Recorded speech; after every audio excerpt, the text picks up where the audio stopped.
அதாவது ஒரு நடிகர் மேலே வரணும் அப்படின்னா, எப்படிப்பட்ட தடைகள், எப்படிப்பட்ட போராட்டங்கள், எப்படிப்பட்ட சோதனைகளெல்லாம் தாண்டி மேலே வர வேண்டியது இருக்குது அப்படின்றது தான். இது மற்றவங்கள உதாரணமாக சொன்னால் பரவாயில்ல. எம்ஜிஆருடைய வாழ்க்கையிலே எப்படிப்பட்ட சோதனைகள்லாம் நடந்திருக்கு, எப்படி நினைத்து பார்க்க முடியாத கட்டங்களை எல்லாம் எம்ஜிஆர் தாண்டி வந்திருக்கிறார் அப்படின்றத நீங்கள் தெரிஞ்சுக்கணும் அப்படின்றதுக்காக உதாரணத்துக்காக ஒரு விஷயத்தை நான் சொல்கிறேன். நாம் அப்படின்ற பேரில் ஒரு திரைப்படம். அந்த நாம்ன்ற படம் 1953ஆம் ஆண்டு திரைக்கு வந்த திரைப்படம். அந்த படத்தினுடைய கதாநாயகன் எம்ஜி ராமச்சந்திரன் என்ற எம்ஜிஆர், கதாநாயகி விஎன் ஜானகி.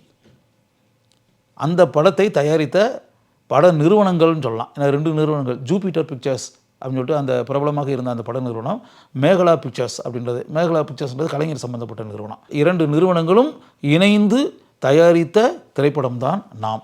அந்த படத்தினுடைய இயக்குனர் ஏ காசிலிங்கம். ஏ காசிலிங்கம்ன்றவர் அப்போ நிறைய திரைப்படங்கள்லாம் இயக்கிட்டு இருந்தவர். அவர் தான் அந்த படத்தினுடைய இயக்குனர். படத்தினுடைய இசையமைப்பாளர் பின்னணி பாடகரான பிரபல பாடகரான சிஎஸ் ஜெயராமன், சிதம்பரம் ஜெயராமன். அவர் தான் இந்த படத்துக்கு ஆக்சுவலாக இசையமைப்பாளர். இது ஒரு பக்கம் இருக்கட்டும். இது என்னென்னா, அந்த மேகலா பிக்சர்ஸும் ஜூபிட்டர் பிக்சர்ஸும் சேர்ந்து தயாரித்து அப்படின்ட்டுருக்குல, அந்த மேகலா பிக்சர்ஸ் அப்படின்னு வந்தாலே, அந்த மேகலா பிக்சர்ஸில் இந்த படத்தினுடைய தயாரிப்பாளர்கள் யார் யார் அப்படின்னு பார்த்தீங்கன்னா, ஒரு தயாரிப்பாளர் எம்ஜிஆரும், அதாவது பார்ட்னர்ஷிப் அப்படின்னால எம்ஜிஆர், விஎன் ஜானகி, கலைஞர், எம்ஜி சக்கரபாணி, இவங்கெல்லாம் இணைந்து தயாரித்த திரைப்படம். இவங்கெல்லாம் ஜாயின் பண்ணி, இப்போ கலைஞர் வந்து அந்த காலகட்டத்தில் அந்த மேகலா பிக்சர்ஸ்ன்ற பேனரில் இப்படி படம் பண்ணும்போதெல்லாம் பெரும்பாலும் அதில் சம்மந்தப்பட்ட ஆட்கள் இருக்காங்கன்னு வச்சுக்கணும். டைரக்டரே டைரக்ட் பண்ணி அப்படி நடிகர் நடிகர்லாம் இருந்துச்சுன்னா எல்லோரும் பார்ட்னர் ஆக்கிடுறது. ஏன்னா இப்போ இது யாரும் காசு கொடுக்க வேண்டிய அவசியம் இல்லை. அப்படியே பார்ட்னர்ஷிப் ஆச்சுன்னா இதில் ஏதாவது படங்களும் ஓடி அதில் காசு கீசு வந்து அப்படின்ற மாதிரி இருந்துச்சுன்னா அப்படியே நம்ம எல்லாருக்கும் அவங்கவுங்களுக்கு ஒரு ஷேர் மாதிரி பிரிச்சுக்குருவோம். இல்லை என்ன சம்பளம்ன்ற மாதிரி ஏதாவது கொடுத்து அப்படின்ற மாதிரி. அதை இப்போ எவ்வளோ கிட்டத்தட்ட பார்த்தா ஒரு புத்திசாலித்தனமாக அவர் எந்த அளவுக்கு செயல்பட்டுருக்காருன்னு பாருங்கள். எம்ஜிஆர் ஒரு பார்ட்னர் ஆக்கி, விஎன் ஜானகியை பார்ட்னர் ஆக்கி, எம்ஜிஆருடைய அண்ணன் எம்ஜி சக்கரபாணியை வந்து ஒரு பார்ட்னர் ஆக்கி, தான் கதை, திரைக்கதை, வசனம், பாடல்கள் எல்லாமே கலைஞர் தான். அவரும் தானும் ஒரு பார்ட்னர் ஆகி, இப்போ யாருக்கும் சம்பளம்ன்றது முதல்ல ஆரம்பத்தில் கொடுக்க வேண்டிய அவசியம் இல்லைல்ல. படத்தை எடுத்துக்கிட்டு பின்னாடி வந்து படம் விற்பனையாகி டிஸ்ட்ரிபியூஷன் ஆகி அப்படின்லாம் வரும்போது பின்னாடி அப்படியே கிடைக்கக்கூடிய லாபத்தில் வந்து பிரித்து அப்படின்ற மாதிரி அது இப்படிப்பட்ட காரியம் வந்து கிட்டத்தட்ட பார்த்தா ஒரு புத்திசாலித்தனமான, இப்போவும் அந்த இப்படிப்பட்ட காரியங்கள்லாம் இன்றைக்கி பட உலகில் நடந்து தான் இருக்குது. இருந்தாலும் எத்தனையோ ஆண்டுகளுக்கு முன்னால் கலைஞர் வந்து எந்த அளவிற்கு ஆழமாக சிந்தித்து இப்படிப்பட்ட ஒரு செயலில் இறங்கி இருக்கிறார் அப்படின்றதையும் நம்ம தெரிஞ்சுக்கிறோம். இதில் வந்து இந்த படத்தினுடைய கதை, வசனம் கலைஞர் மு. கருணாநிதி, இந்த படத்தினுடைய அனைத்து பாடல்களையும் எழுதியவரும் அவர்தான் அப்படின்னு. இந்த நாம் திரைப்படத்தை பற்றி இங்கே நான் சொல்கிறதுக்கு காரணம் என்ன அப்படின்ற மாதிரினா, அதில் ஒரு விஷயம் இருக்குது. இந்த டைட்டிலில் பேர் போட்டுன்ற ஒரு மேட்டர் இருக்குல்ல, அதில் எம்ஜிஆருடைய பேர் எப்படி வரும்னா எம்ஜி ராம்சந்தர். எம்ஜி ராமச்சந்திரன் கிடையாது, எம்ஜி ராம்சந்தர் அப்படின்னு.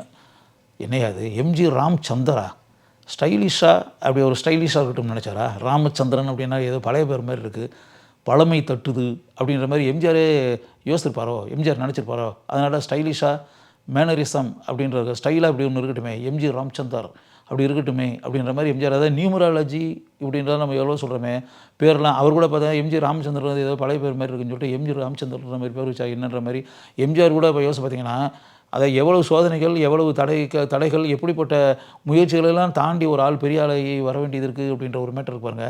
பின்னாடி வந்து சாதாரணமாக எம்ஜி ராமச்சந்திரன்றது போய் எம்ஜிஆர்ன்ற மாதிரி சுருக்கி அப்படி ரொம்ப சாதாரணமாக எம்ஜிஆர்ன்ற மாதிரி ஆகிப்போச்சு, எம்ஜிஆர் பேர் அப்படின்ற மாதிரி ஆயிடுச்சு. இருந்தால் கூட ஆரம்ப கட்டத்தில் பார்த்திங்கன்னா எம்ஜி ராமச்சந்திரன் சொல்லிட்டு, ஆனால் அதுக்கு என்ன விளக்கம் கொடுக்குறாங்க அப்படின்னா, எம்ஜி ராமச்சந்திரன்றது ஒரு வேளை இந்த ஸ்டைலிஷாக நேம் இருக்கட்டும் அப்படின்ற மாதிரி மாடர்னாக இருக்கட்டும்ன்றக்காக எம்ஜிஆர் அதை வச்சாரா, இல்லாட்டினா உண்மையாகவே அந்த காலத்தில் நியூமராலஜி அந்த மாதிரி மேட்டர்கள்லாம் இருந்திருக்குமான்னு தெரியல.